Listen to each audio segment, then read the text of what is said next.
karena itu di dalam suatu hari misalnya orang yang bertanya kepada Nabi Muhammad itu ketika bertanya, tentu tanyanya itu adalah apa yang dinamakan din itu, ya. Tentu tidak menggunakan apa yang disebut agama itu, tapi din, ya. Lalu Nabi menjawab kan, karena orang itu tidak suka berpikir, maka yang disampaikan adalah ad-dinul aqlu. Jadi din itu adalah akal. Jadi saya tidak menerjemahkan agama itu akal, karena kata agama itu sendiri bahasa kita yang dipaksa sama dengan makna din, dan itu nggak sama gitu loh, ya. Yeah. Contoh lain ya, nggak bisa kan orang Arab menyebut hutan, karena memang padang pasir nggak ada hutannya, ya. Tapi terus disebut di situ sebagai sajaroh. Sajaroh itu hanya kumpulan pohon-pohonan. Nah, jadi seperti itu. Padahal hutan belum tentu kumpulan pohon-pohonan. Bisa ada hutan yang lebih bersifat homogen, ada yang heterogen, kan seperti itu. Yang jadi persoalan itu Pak Kojim, ketika kemudian kita senantiasa diajarkan bahwa nanti kalau mati akan memasuki hari hisab. Kamu akan dihisab, akan dimasukin neraka.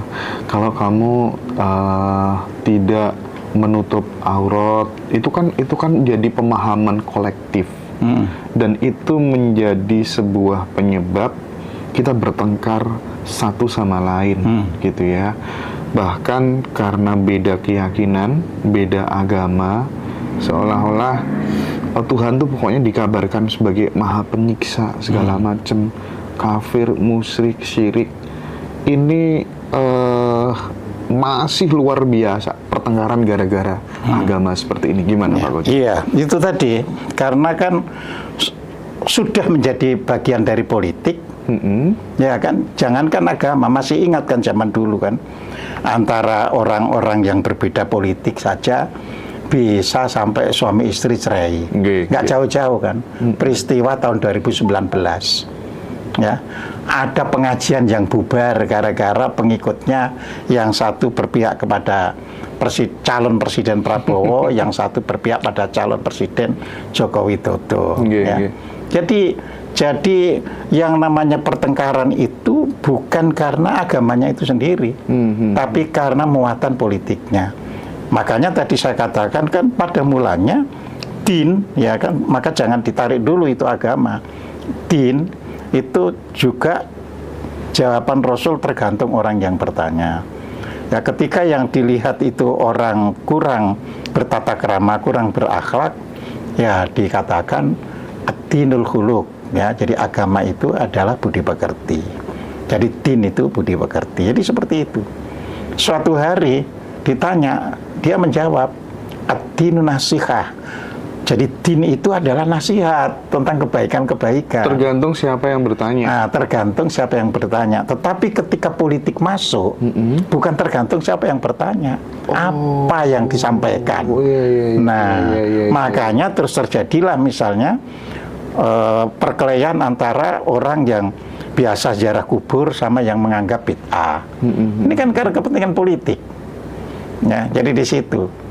Ya, padahal setelah belajar bareng, oh iya ya, sebenarnya ada hadis bahwa Rasul pernah memang melarang orang berziarah kubur. Tapi ada hadis dari Muslim sendiri yang menyebutkan bahwa Rasul pada suatu hari menyatakan, dulu saya larang, tapi sekarang karena keyakinan itu sudah tidak lagi bisa runtuh karena orang berziarah kubur, maka silahkan. Jadi kekuburan menjadi sunnah karena apa? Untuk mengingat kematian. Nah, hal-hal semacam ini begitu politik masih mempertajam, membuat garis demarkasinya, ya terus ya berlawanan, bertentangan. Jadi bukan esensi dari apa yang diajarkan, tetapi apa yang berbeda itu yang menjadi perkelahian. Nah, justru disinilah kita harus dewasa. Makanya jangan diterjemahkan din itu sebagai agama lebih dulu. Ya, bahwa kita mengenal ada din Islam. Dulu ketika agama Buddha dan agama Hindu masuk ke Nusantara, namanya juga bukan agama. Namanya. Terus apa? Cuma dharma. Ya, cuma dharma. Jadi makanya disebut Tandhana Dharma Mangerwa. Tidak ada dharma itu yang mendua. Nah, kan di situ tidak dikatakan Tandhana agama Mangerwa. Itu abad ke-14 masih dinyatakan dengan tegas seperti itu. Ya. Jadi kita sendiri harus paham, ya. Nama-nama agama itu baru ada di kamus Jawa itu baru abad 20. Baru abad 20. Baru abad 20. Oke. Belum abad 19 itu belum disebut, ya. Jadi semua ini adalah produk dari politik, ya, yang dicantolkan kepada ajaran-ajaran yang dibawa oleh para nabi-nabi, para rasul. Jadi kita harus begitu, ya kan? Lalu dibawa di sini bahwa yang ajaran para nabi, para rasul itu disebut agama, ya. Cuma nanti timbul benturan lagi begitu sudah dinamai agama. Misalkan, ya, loh, Buddha kok nggak ada yang disebut nabinya, ya kan? Wah, berarti bukan beragama kalau gitu. Buddha kok nggak pernah menyebut apa itu Tuhan, berarti bukan agama, hanya budaya. Nah, ini semua permainan politik, gitu loh, ya. Nah, terus bagaimana supaya orang itu tidak sampai benturan? Ya disadari bahwa kita ini setelah dijajah, nah gitu, ya, bangsa Indonesia ini kan dijajah, ya. Penjajahan itu, ya, perlu saya sampaikan, itu ada 3 jenis, ya. Yang pertama adalah koloni. Makanya ada istilah colonize dalam bahasa Inggrisnya itu, yaitu menjajah, colonize, ya.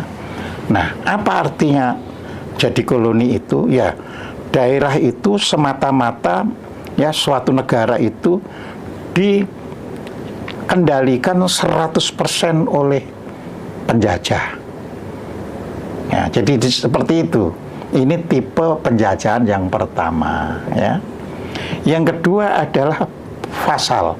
Maka ada negara vasal. Ya. Negara vasal itu adalah negara yang secara kedaulatan sebenarnya di bawah penjajah, tapi secara operasional dia tidak menjajah. Secara operasional. Ya, misalnya Yogyakarta dulu itu sebelum Republik Indonesia merdeka, sebelum ada namanya Indonesia, Jogja itu disebut negara vasalnya Belanda. Jadi semua peraturan ya raja di Yogyakarta itu sendiri, ya. Tetapi begitu raja di Yogyakarta itu misalnya melakukan sesuatu yang dianggap bisa berlawanan dengan Belanda, Belanda akan mulai datang. Loh, kok begitu? Nah, jadi kamu harus ngikuti haluan saya. Nah, kalau bahasa sekarang, vasal itu dapat dikatakan tidak ada vasal. Tapi kan ada negara dengan sistem blok. Misalnya ngeblok ke Amerika. Jadi kalau nggak nurut Amerika, ya bakal seperti itu. Ya, ini kan cuma istilah. Makanya kita juga jangan dibenturkan karena perbedaan istilah, tapi esensi yang harus kita pahami. Selama kita jadi negara Republik Indonesia ini tidak bisa, ya, berdiri sendiri, berdikari, ya, ya itu istilahnya nggak jauh dengan pengertian vasal tadi, ya kan. Misalnya mau milih presiden saja, negara lain yang ikut-ikut ngatur, ya kan. Nah, itu secara esensi sebenarnya vasal, secara esensi. Walaupun secara undang-undang Indonesia adalah negara de jure merdeka, de facto merdeka, ya kan. Tapi esensi, apakah kita betul sudah merdeka? Nah, mulai kita belajar bertanya, ya kan. Kenapa kita masih bisa diadu domba? Kalau kita negara merdeka nggak bisa, Mas, diadu domba itu. Ya, adu domba itu ada kan karena berarti ada yang berpihak pada A dan B di dalam negara itu. Nah, disinilah agama. Nah, sekarang kita baru menyebut apa yang disebut agama itu menjadi titik krusial di dalam kehidupan. Ya. Jadi agama menjadi titik krusial di dalam kehidupan. Apa saja kalau sudah disinggungkan ke agama, membuat orang kehilangan akal. Jadi di situ ya. Jadi kalau dikaitkan dengan 7 lapis kekuatan diri, ya begitu kita disinggungkan ke agama, kita down ke lapis kedua paling bawah. Ya, jadi di situ. Ya, isinya cuma emosi, ya, cuma apa itu adu kekuatan, adu okol, ya, tidak akan pernah bisa berpikir dengan terang, jernih, ya. Jadi di situ, ya. Nah, produk dari politik yang disebut agama ini meluas. Jadi yang kemarin tidak bersinggungan di situ, nanti bersinggungan di sisi sini.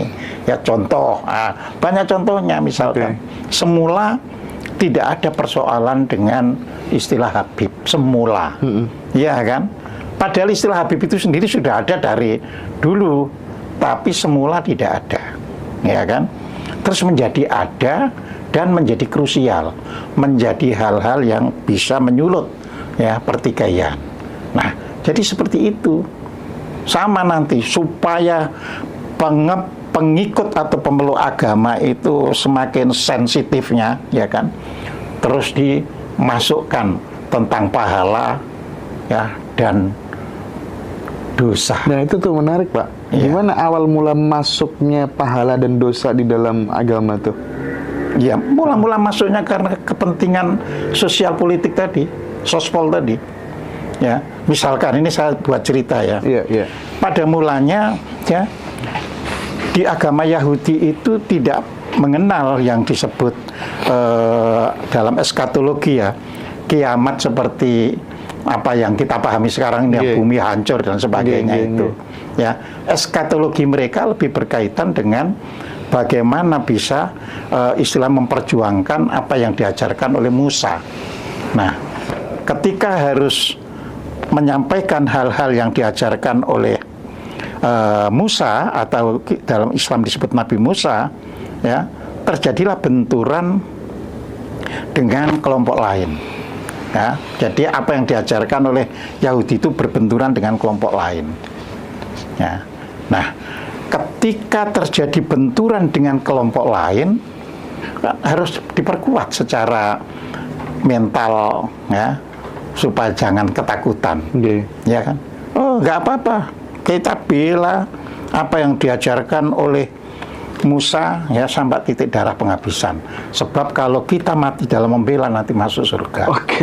Nah, kalau kamu justru lari berkhianat, nanti masuk neraka. Kayak anak kecil dikasih hadiah permen gitu ya, biar semangat, iya, gitu ya, biar mau nurut semangat, gitu ya. Ya, nanti di awal agama Kristen juga nggak ada doktrin itu, eskatologinya itu. Ya, tapi nanti pada sekian ratus tahun dari munculnya agama Kristen, mulai, ya, surga neraka itu juga muncul. Nggak, artinya clear bahwa surga, neraka, pahala, dosa karangan manusia. Nah, itu istilahnya bukan karangan manusia, penafsiran manusia terhadap ajaran yang ada. Oh, oke. Ya, kan kalau karangan berarti belum ada. Itu sudah ada, tapi nggak setajam itu mula-mula, gitu loh. Ya, jadi seperti itu.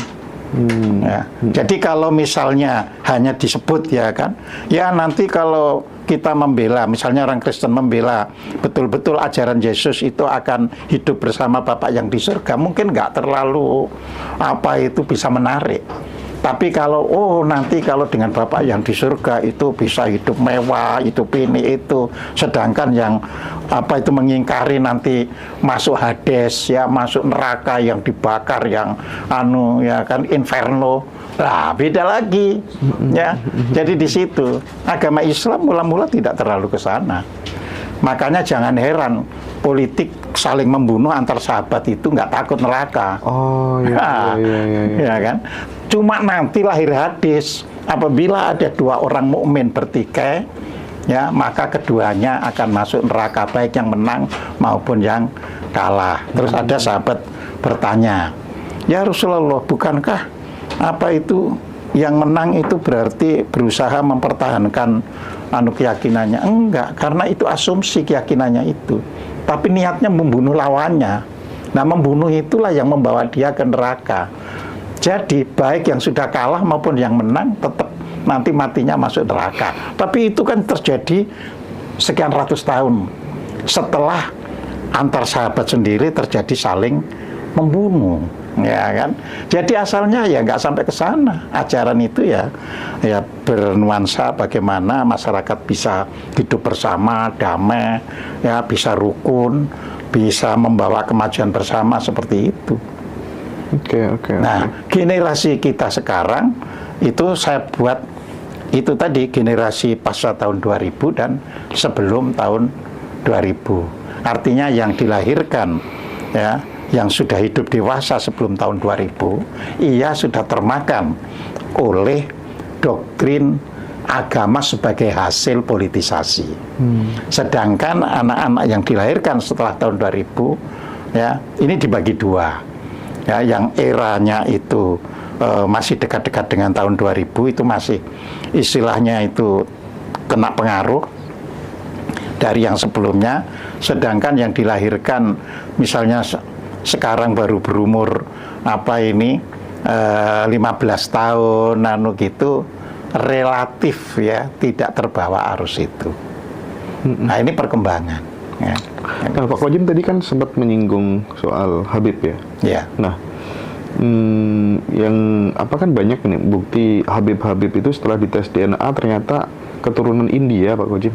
Ternyata keturunan India, dan masyarakat sekarang rame-rame jadikan Habib khususnya Mbak Alawi itu sebagai common enemy, seolah-olah begitu, karena banyak banget yang sudah merasa nggak terima karena selama ini dibodohi gitu. Bahkan tokoh-tokoh mulai bersuara. Dulunya masih takut ya, tapi sekarang pada seolah-olah mereka berkonfrontasi gitu, menolak gitu ya, ada keberanian gitu. Nah, bentuk dari keberanian termasuk masyarakat, tokoh-tokoh, ini fenomena apa menurut Pak Kojim? Iya, jadi saya gambarkan dulu fenomena itu begini. Tahu Jawa Barat kan? Jawa Barat itu sebenarnya dalam pemilihan pilkada mestinya wilayah orang-orang yang lebih cenderung memilih tokoh-tokoh beragama. Kanan ya? Kanan. Tapi siapa yang menang? Ya kan? Iya. Nah, artinya di masyarakat sendiri mulai tumbuh kesadaran. Betul. Jadi fenomenanya itu begitu, mulai tumbuh kesadaran. Sehingga yang dikatakan misalnya Kang Deddy itu orang musyrik, pembuat tato nganu, sudah di masyarakat ternyata orang kepercayaan gitu ya. Iya, orang kepercayaan, tapi di masyarakat ternyata tidak mementahkannya, malah tetap terpilih, dan apa itu menangnya itu ya gede sekali. Betul. Nah, jadi di masyarakat itu timbul begitu. Mengapa timbul begitu? Itu tadi karena mulai banyak anak yang baru umur 17 bisa milih. Padahal banyak PKS-nya loh, Pak. Iya, tapi kan anak umur 17 itu tadi yang saya katakan. Ada generasi yang dilahirkan tahun 2010 ya, terus yang baru-baru bisa milih itu sudah punya alam pikiran yang berbeda. Nah, ini harus disadari. Membangun bangsa juga harus tahu perubahan ya generasi itu. Ketika kita tidak tahu perubahan generasi, akan terjadi sesuatu yang pernah bisa dipikirkan. Jadi di situ. Jadi disinilah kita harus mulai, oh iya ada perubahan. Sama ketika terjadi orang mulai mencoba mengenali Habib, karena apa? Karena tahun 2000 ya, setelah reformasi, justru kehabiban itu secara politis, dalam tanda petik, kita tidak menuduh siapa yang membawa, tapi itu justru ditonjol-tonjolkan, ya kan? Terus masyarakat melihat, tuh katanya Habib itu turunnya Rasulullah kok nggak sopan, ya. Nabi kok begini gitu. Iya, kok berlawanan dengan Nabi. Nabi kalau dalam hadisnya mengatakan, ya kan, orang beriman itu berbicara yang baik, ya. Kalau tidak bisa berbicara yang baik, maka lebih baik diam, ya. Jadi seperti itu lah. Ini ngomongnya saja kok nggak baik, melukai hati orang. Nah, jadi disinilah permainan politik, orang akhirnya generasi berikutnya bisa berpikir, oh ini tidak benar ini. Ya. Masa kelakuan cucu Nabi kok begini? Lah iya. Omongannya ngotot, Betul. ngotot, menyakiti orang. Terus sekarang kita harus bawa, karena bodoh kita itu, ya kan, nah bodoh itu kan kita harus akui. Hanya bangsa yang tidak mengakui dirinya bodoh yang bahaya itu. Kalau orang bangsa yang bodoh mengakui dirinya bodoh, ora apa-apa. Akan menimbulkan sebuah kesadaran. Bodohnya di mana? Ya bodohnya itu bisa dimanipulasi oleh pihak lain. Ya, kalau orang cerdik, orang pinter itu tidak bisa dimanipulasi. Ya, hanya katanya saja orang sudah katut. Tapi orang itu cerdas. Aku tak ingin nyelidiki sendiri. Itu cerdas. Nah, kalau dalam bahasa agama yang taklid kebanyakan, ya, daripada yang tahu, ya kan, yang fakih. Nah, momennya itu taklid. Jadi ya sudahlah, ikut ini, dia kan orang pinter. Nah, jadi seperti itu, ya. Nah, disinilah kita harus bisa jelaskan dengan baik, ya kan, bahwa ya ketika semakin Habib itu istilahnya dibangkitkan, malah terjadi perlawanan karena banyak contoh-contoh yang negatif. Terus orang Jawa mengatakan kan, segala sesuatu itu sebenarnya hanya sampai turun 7. Hanya sampai turun 7. Turun 7. Barangkali ini udah turun 7. Apanya? Ini bukan Habib sudah turun 50, turun apa? Artinya sudah tidak ada bau Rasulnya. Oh, gitu maksudnya. Gitu, iya. Makanya orang selalu bilang kan nggak habis dimakan 7 turunan. Tak sumpahi sampai petung turunan. Artinya setelah itu segala sesuatunya itu sudah tidak ada. Dan itu diuji oleh DNA. Ya kan? Jadi kalau sudah turun ke 7 itu DNA Nabi Muhammad itu hanya tinggal 1/128. Nggak, intinya soal Habib, manusia di Indonesia kita dibodohin. Lah ya, kita dibohongi oleh politik. Dan kita bodoh memang. Ya kita bodoh. Ya. Kan kalau politik tokoh-tokoh kita, yang tokoh-tokoh kita loh ya, yang masuk ke jajaran menteri dan sebagainya itu bukan orang yang punya niat membodohi, ya. Kalau terjadi sesuatu yang sifatnya politis, ya harus ditegur. Jangan dong. Silahkan Anda sebagai Habib ya tiru sebagai pemberi teladan apa yang diajarkan oleh Nabi Muhammad. Jadi harus seperti itu. Oke. Tapi kalau terus kita diam, kita itu malah seolah-olah jadi sumber penambah banyak suara, ya kacau kan gitu kan. Jadi kita harus mulai jujur di situ. Gitu. Oke. Ya.